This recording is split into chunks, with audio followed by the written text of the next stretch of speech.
Tombony malagasy manana olana amin'ny fahazon-jaza indrindra ny eto andrenivohitra. Ankoatra ny tsy fahatombanana ara-pahasalamana no rotoroto ny fiainana andavanandro. Maro ny antony ary voakasika avokoa na lana vavy. Samy miezaka manaraka fitsaboana iverina izy ireo fa mety ny rehetra ary misy ny tonga hatramin'ny fanaovana ny fivina fécondation in vitro sy ny manodidina azy. Fomba fitsaboana manaraka ny teknôlôjia ho an'ny mpivady manana olana amin'ny fananana anaka izay manomboka mahazo vahana eto Madagasikara saingy tsy natokana ho an'ny sarambabem-bahoaka. Miarabanao tonga soa ato anatin'ny fandaharana alalino ary manasanao anaraka izany hatramin'ny farany.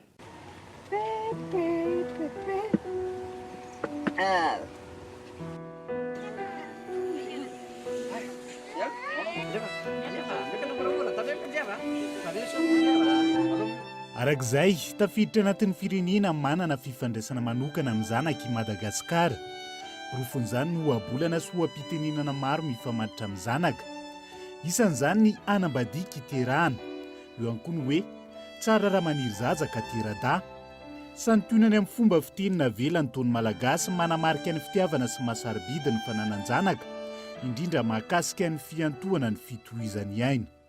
Na tsy eto ambony tany intsony azy zahako dia le zano tseto fa le anaka no mitondra an'izay raha izay no mianaka. Zay ihany koa no mahatonga an'ilay olona antsoina hoe reny tahan'ilay raha mianaka, taranaka. Ny dikan'izany dia hoe zava-dehibe amin'ny olombelona malagasy ny raha mikoriana izay mbola velona mandimby azy ety ambonin'ny tany. Iny ilay antsoina hoe zanaka na taranaka.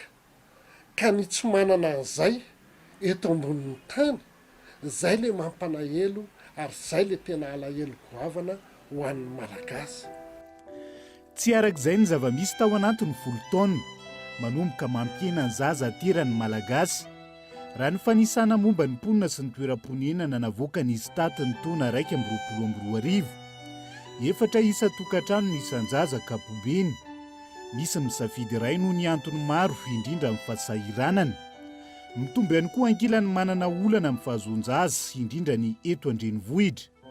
Ankoatra ny tsy fahatombanana ara-pahasalamana avy amin'ny rotoroto ny fiainana andavanandro, maro ny anton'izay.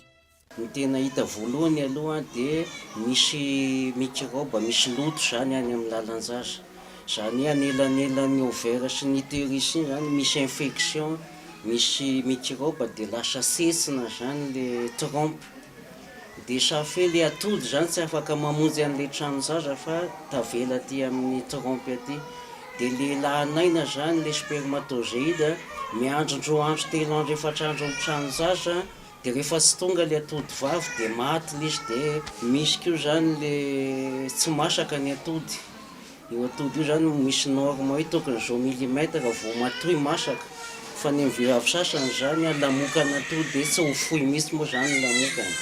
Dia eo ihany koa moa zany le atony hoe tsy ampy misy problème ny hormone.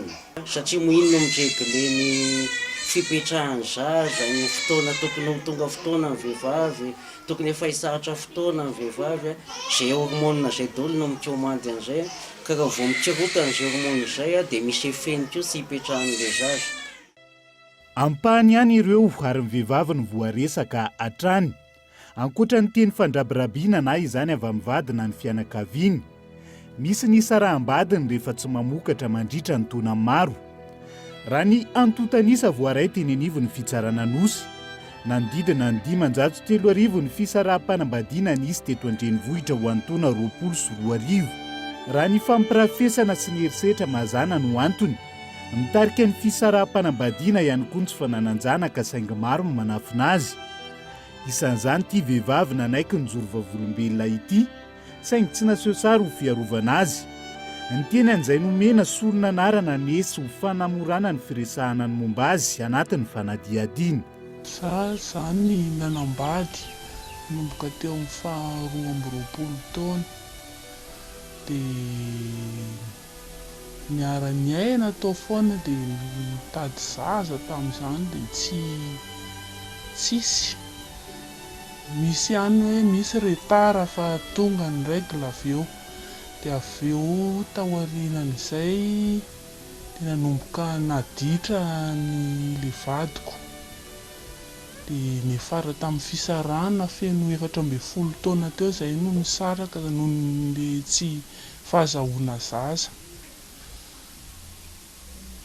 Dia efa vita divorce mahitsy moa dia efa samy mipetraka amin'izao izy, efa manambady any amin'ny toerana misy anazy ihany dia izaho efa mipetra-drery. Efa natao daholo ny fitsaboana rehetrarehetra hatrany amin'ny dokotera lehibe gynécologue ireny efa nijery daholo. Izaho rehefa nididina natao céloscopie. Izy tsy nety niara-nitsabo tena taminahy zany izy fa raha ny tokony izy tokony niaraka nitsabo tena izay sisy. Le rafozako miteny mihitsiny hoe rehefa otrotra hozy izy ka tsy miteraka dia sarao any fa aizako koa izy no hitahiry olona tsy hiteraka ao. Fa sarao rehefa otrotra ka tsy miteraka. Raha ny vehivavy hatrany araka izany no voaresaka eto, manomboka mitombo ny lehilahy manana olana ka mitarika ny fahasarota amin'ny vady amin'ny fahazonjanaka da ao anatin'ny 10 taona. Raha ny antontanisa avy amin'ny Sepermade na ny Centre de Fertilité de Madagascar, ivitoeram-pitsaboana iray mandray an-tanana ny vady manana fahasarotana amin'ny fananananaka. Avy amin'ny lehilahy avokoa ny tsy mampiteraka ny 5,700 mivady manantona azy ireo. Ny ivitoeran'izay mandray mpivady hatramin'ny 500 isam-bolana. Ny adosona lehibe hoe ny vehivavy ihany no tsy miteraka fa ny lehilahy koa. Ary izo azy izay ohatrany hoe mahita fa hoe tena mifanakaikikaiky, manakaikikaiky raha ohatra ka eo amin'ny 45% eo ny lehilahy dia 55% ny vehivavy. Be dia be mihitsy ny lehilahy izay hoe ny tsironainany na izy tena tsy manana ny spermatozoïde mihitsy izay le atao hoe azoospermie, na izy manana ihany izy fa kamo dia kamo ny spermatozoïde dia tsy dia tena afaka ny fécondehan'le oocyte zany, oocyte dia tsironainan'ny vehivavy. Na koa kamo na koa vitsikely koa izy na izany azy misy ihany fa vitsikely. Misy an'izay zavatra izany izay ilazana fa hoe misy andraikitry ny lehilahy betsaka ny mahatonga ny mpivady tsy hiteraka zany ohatraka bangona anankiray. Samy manana ny fiatrehan'ny olana ny mpivady, tokana ny tanjona dia ny hazoana zaza hitondra ny anaran-draisy reny ary hanohy ny fitohizan'ny aina ho an'ny fianakaviany. Ankoatra ny lavilefiny, ao ny nanantona toeram-pitsaboana manokana saingy vitsy izy ireo noho ny fahalafosan'ny sarany. Isan'izany ity raim-pianakaviana nangataka ny tsy aseotarity ihany koa. Nomena solon'anarana mamy ny tenany sy hanamorana ny firesahana azy anatin'ny fanadihadiana. Tany amin'ny taona 2000 tany ho any ny tranga. Voatetiny avokoa ny gynécologue teto Andrenivohitra saingy tsy nahitam-bokany ka niafara tamin'ny fanaovana ny fécondation in vitro na ny FIV tany ivelany. Izay misy miteny amin'ny gynécologue hoe bon tsy mety aminay intsony le manao traitement dia manaraka cycle fa izay misy miteny hoe bon solution hafa radicale izy ao mandeha ny fotoana. Zavatra tena sarotra be nge dia zao ny saina miasa, ny vola toetra ny lany fotsiny nefa tsy misy résultat mihitsy ny manana sensation ianao hoe manipule n'ilay dokotera fotsiny ohatran'ilay makany amin'ny mécanicien manamboatra tomobile. Ilay tomobile tsy mety vita mihitsy fa misy simba foana. Ny fanapahan-kevitra nefa tena nandinika izay dia fécondation in vitro.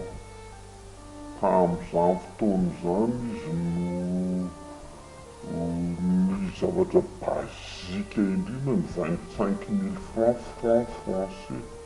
Ny prix d'avion, ny séjour, ianao zany miséjourner minimum 3 mois ianao satria misy traitement 3 mois. Ny fitsaboana fototra araka izany no nandaniany izay 5,4 francs français izay ho azy ireo.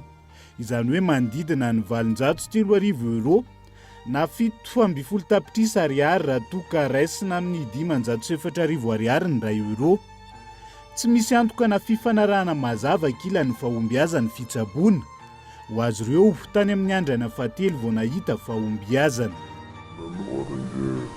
Deuxième, troisième tentative.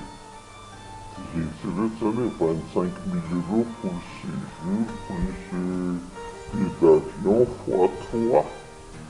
Tsy nieritseretina mihitsy ny tany am-boalohany io zany ny vola lany satria reneritsehitra le opération anankiray no atao dia réussi, tsy réussi izy dia iravoravo tanana aveo tsy maintsy nirosy any. Fa zay nefa tena fiomanana ara-tsaina izy dia ankoatran'le ara-tsaina zany hoe mifanaraka tsara mpivady dia mianatra. Aza manaiky ambakain'io professeur anao fa olona tapé sur Google ange dia mahita zavatra be dia be dia mianatra dia eo avao anao manatona ny professeur anao dia afaka tenir tena azy mihitsy fa tsy tiany atao ao. Efa vavibe ny zanak'izy ireo amin'izao fotoana ary salama toy ny zaza rehetra na avy amin'ny fécondation in vitro aza. Miredareda kokoa ny fitiavany mamy mivady azy noho izay antony manokana izay. Miraiki-po betsaka amin'izy ireo ihany koa raha zazavavy. Tokana raha toy ny tenany ka tsy manana ny famizarana ny mamy sy ny mangidy ankoatra ny ray aman-dreniny. Na izany na tsy izany, nanapa-kevitra ny tsy ampafantatra ny olana sy ny dingana nolalovana nahazoana azy mamivady isorohana ny mety ho fikorontana-tsaina entin'izay amin'ny sombony iainy. Raha mbola tany ivelany no nanarahana ny fitsaboana ho an'ny mpivady iroso amin'ny fécondation in vitro adray. Nahita mpivoarana izany tao anatin'ny valitaona. Hatramin'ny taona 412 nampidira mpitsabo Rakodibe Andriamaro, gynécologue malagasy fantadazy eo amin'ny sehatra iraisan'ny pireneny izany. Mahery ny 50 ny zazateraka avy amin'ny fiva teto Madagasikara. Ankehitriny 20 isanjato amin'ny mpivady tonga eny an-toerana isam-bola no manao ny fécondation in vitro.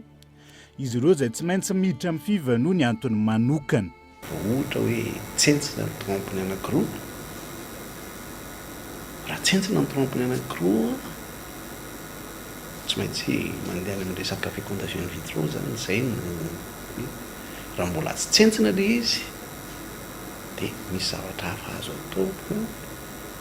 Ohatra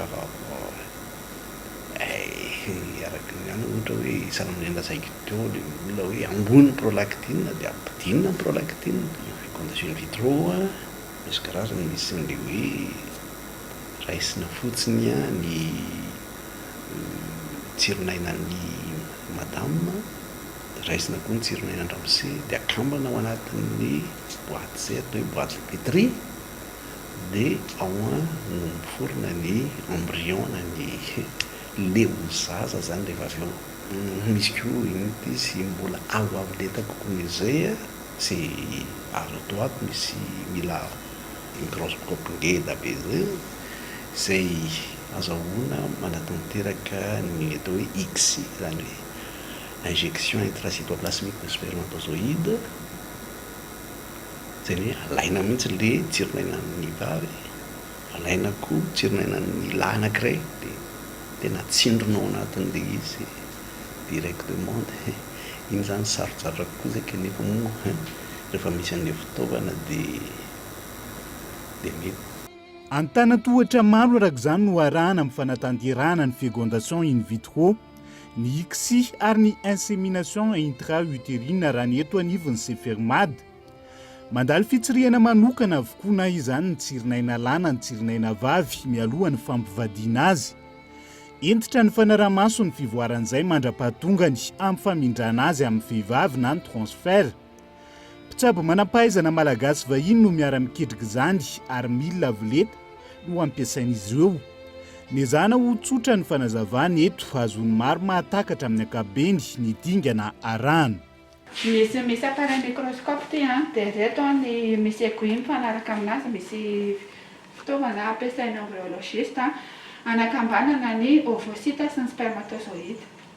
Zay le injection intracytoplasmique tsy tonga dia alaina tsirairay mihitsy le izy. Vita aloha ny fonction dia jeren'ny embryologiste tsy amin'ny tsy microscope itsy izy. Dia alaina ny spermatozoïde sperman'ilay olona zany le lehilahy dia mbola jerena microscope ihany koa mbola misy fikarakarana atao aminazy. Dia vita zay rehetra ihany zay izy vao manao fécondation, hita hoe normal tsara daholo afaka fécondena, dia zay izy vao manao fécondation eto amin'ny XI. Dia vita ny eto amin'ny XI dia ampidirina ao anaty incubateur izy avy eo. Dia rehefa tonga amin'ny fotoana tokony hanaovana ny transfert atao ny transfert. Raha ohatra misy ambiny hoe betsaka loatra le embryon azo tamin'ile nanaovana le XI zany, dia misy zaraina hoe alefa any atao transfert ny sasany dia misy tehirizina anaty azote liquide. Dingan-davitra araka izany no vita mahakasika io.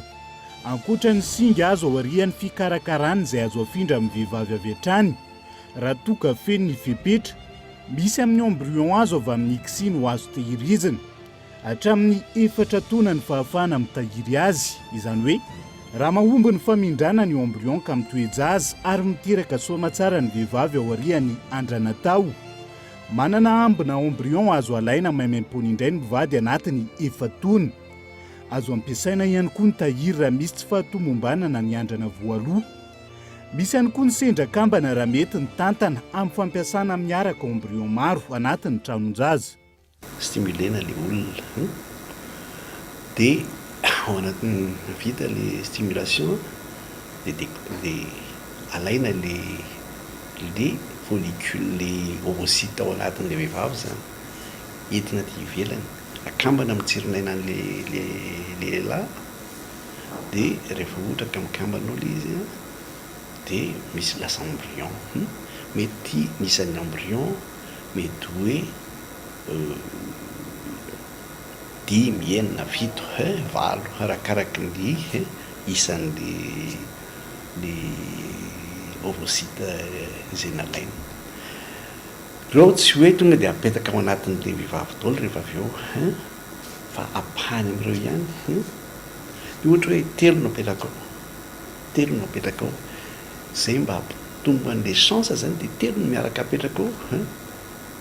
Fa rehefa apetraka ao izy 3 misy vehivavy sasany tonga dia velona daholo izy 3 kamba 3 zany. Misy vehivavy sasany anankiroa ihany dia kambana, dia misy ny anankiray fotsiny dia salamina. Fa misy tsy mety daholo le izy dia tonga dia zay mampatonga ny izy hoe ohatra maromaro atao aminay ny misy kamba 3 hoe kambana sana amin'izay ia. Noho izay fivoarana goavana teo amin'ny fitsaboana ny vehivavy manana olana amin'ny fahazoan-jaza eto Madagasikara izay. Tsy mitsaha-mitombo mivady avy any ivelany tonga eto. Misy ny avy any Kanada, Allemagne, Pays-Bas sy ireo firenena afrikanina maro. Na izany na tsy izany mavesatra amin'ny ankamaroany malagasy ny fitsaboana. Tsy nanaiky nanome sara ny mazava ny ivitoerana, saingy anetsiny hatramin'ny tapitrisa maro no mety ho lany arakaraka ny fahasarotany fitsaboana. Betsaka araka izany ny manantona ireny mpitaiza nentim-paharazana ireny. Raha hoana mpitsabo nentim-paharazana iray, mananika ny 300 isan'andro ny olona raisiny ary mitady zaza ny 80 isan-jato. Mijanona amin'ny fanalana ny voroka na ny lafika ihany no ataony amin'ny alalan'ny tapa-kazo sy ny hoditra. Olona tonga manantona anay aty zany dia olona mitady zaza, misy daholo na lehilahy na vehivavy, samy misy olana daholo. Dia za moa zany tsy dia amin'ny mahatradiana dia tsy dia miditra resaka siansa loatra fa dia zavatra tena mpandalo reto zany dia ny hitako ny vehivavy misy lafika. Misy konkoa le tratran'ny fiandry konkoa. Lafika zany dia zavatra ataon'ny olona, zany hoe mety tasohan'ny olona zany le klaoty na servieta an'ilay vehivavy iny dia misy zavatra ataon'ny olona dia lasa tsy mampitoejaza an'ilay vehivavy. Fa amin'izay fotoana izay zany mety ohatra hoe misy tova mety efa voakasiky le lafika dia iny le ilaina manantona tovi-pahasalamana azy zareo satria ny antony ny ataonay manala an'le lafika dia ampanatonina tobo-pahasalamana le olona dia afaka miara-miasa ny plante médicinale sy ny fanafody moderna zany. Isan'ny tanora nyroso tamin'ny sehatra ny fanambadiana vao aingana ary mikasa niteraka amin'izay ity sendranay nandritra ny fanadiadiana ity. Antonany maro no niteteza amin'ny mpitsabo samihafa saingy tsy mbola nahazo vokatra hatreto. Antony nandraisan'ny fanapahan-kevitra nantona ny mpitsabo nentim-paharazana. Za zany efa ela nitady zaza dia efa fitsaboana maro zany nalehanay dia efa tena hoe ialany eny zany dia nisy fianakaviana moa zany nefa nahita soa taty dia izy nanoro hoe ary dia zany natongavanay taty dia efa taona maromaro zany tady zaza fa herinandro zay vao niditra tady dia hoe le izy moa zany ohatrany hoe marobe zany le tenin'ny dokotera fa hoe lafika zany tena hoe fahazahoaka anazy.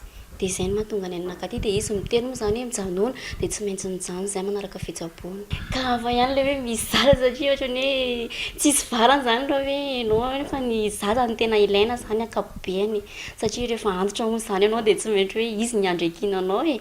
Izay le izy atao daholo ny fomba rehetra mba azahoana izy.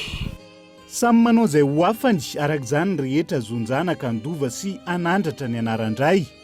Misy ny mahazo saingy misy ny tsy ambinina amin'ireo karazana fitsaboana. Raha hivirinana ny teo anivony Sefermad, 20 isanjato amin'ireo mpivady manodidina ny 50 amin'izany tonga eny an-toerana isam-bolana no miroso amin'ny fiva sy ny maro hafa. Izany hoe mpivady miisa 30 ary ny 7 amin'ireo no mahazo zaza. Tsy hananana tarehimarika mazava ankilan'ny tapahombiazana amin'ny fahazonjanaka ho an'ireo nanantona mpitsabo nentim-paharazana. Ankoatra ny fitsaboana, betsaka ihany koa no miroso amin'ny fananganan-jaza. Ankoatra ny mpivady malagasy, betsaka ny vahiny manangan-jaza raha ny hita eny anivon'ny tribonaly. Ny any amin'ny tribonaly kosa hita hoe mirongatra be amin'izao fotoana izao ny resaka adoption internationale ary tena hita matetika mihitsy ny couple vazaha zany miadopte ankizy malagasy. Ohatra ka hoe adoption ivelan'ny fianakaviana dia aloha mamoaka dita ny fitsarana dia tsy maintsy zany ny mpivady, tsy maintsy mpivady moa zany le mpanangana, tsy maintsy mpivady miaraka amin'le zaza zany miara-mitoetra no mandritra ny ray volana, izany hoe miray trano mihitsy dia rehefa tapitra le ray volana dia miverina eo anatrehan'ny fitsarana dia samy anontaniana daholo ny rotota, indrindra moa zany fa le zaza raha ohatra hoe efa afaka manifester en volonté antsotran'izany izy manontaniana fitsarana hoe mety tsara ve le fiaraha-miaina mandritra ny ray volana. Ho an'ireo tsy nahazo vokatra tamin'ny fanarahana ny fitsaboana isan-tsokajiny ary misalasala amin'ny fananganan-jaza ihany koa, ny zanaky ny havana no mameno ny mbanga ho azy ireo. Na izany na tsy izany, mitoetra trano ny alahelo indrindra rehefa tojo vehivavy bevoka, mitaiza sy ny maro hafa. Dikan'izay tsy nolalovany ka mampangotsika azy ho inesy, ilay vehivavy nanana olana amin'ny fahazonjanaka no sarahany vadiny voalaza teny ambony. Malahelo kely ihany fo hoe ianao mba te hitaiza, te hikolokolo. Nefa ataoany moa fa izay ny sitrapon'Andriamanitra dia ekena fa tsy afaka manoatra. Miraiki-po amin'ny zanaka ny fianakaviana ireo mandray anahy ohatran'ny hoe reny daholo dia mitaiza an'zareo manabe. Tsy mitetry ny hoe iroso ny fananganan-jaza dia mbola tsy ao anatin'izany aloha ny eritreritra. Eny misy faniriana ihany indraindray nefa mbola tsy tonga amin'izay aloha dia akinina amin'Andriamanitra daholo zavatra rehetra zany. Izay rehetra izay no milaza fa sarobidy amin'ny malagasy ny zanaka. Vola mankarena tsy misy mahasolo azy raha ny fotom-pisainana malagasy. Ankoatra ny ohabolana sy ohampitenenana, tonon-kira maro no milaza ny mahazava-dehibe ny fananan-janaka sy ny ngidiny tsy fananana azy. Isan'izany ity andininy amin'ny sanganasa naly Rakoto Fringa ity. Ny tsy miteraka neka mangina, fa tsy misy orotsorotsiana, tsy mba manana ankizy atsoina, ny an'ny hafa no safosafoana. Izay anton'izay no mahatonga mivady voakasika idododo amin'ny fitsaboana tena, saingy mipetraka olana trany ny sarany amin'ny ankapobeny. Ahoana izay tena mananteny zay? Atao mahamora azy koa. Atao mahamora azy. Ankoatra ny fantatra fa momba izany hoe tsy afaka miteraka intsony, misy ny hirika, mety azony mivady voakasiky ny tsy fahatombanana taranaka. Isany andrisihana ny fanatonana mpitsabo manokana ampahafantarina ny olana. Ny sosikevitra sy ny fitsaboana mifanaraka amin'izay. Efa saika vita eto Madagasikara ihany koa ireo fitsaboana isan-tsokajiny ary andalana ny fijerena sarany izay sakana amin'ny fanatanterana izany. Tapitra treto ny fandaharana ho anao izay te amena hijery izany, azo ataony mitsidika ny tranokala tv.kolo.mz sy ny page Facebook ny Kolo TV FM ho an'ny fanehoan-kevitra. Azadiny fa mbola mitoetra ny Covid-19 na mifarana aza ny amena ara-pahasalamana. Toy izy araka izany ny fanajana ny fepetra sakana hanaovany ary vavaorina, manasatanana matetika ary farany ny fanajana ny elanelana veloma tompoko.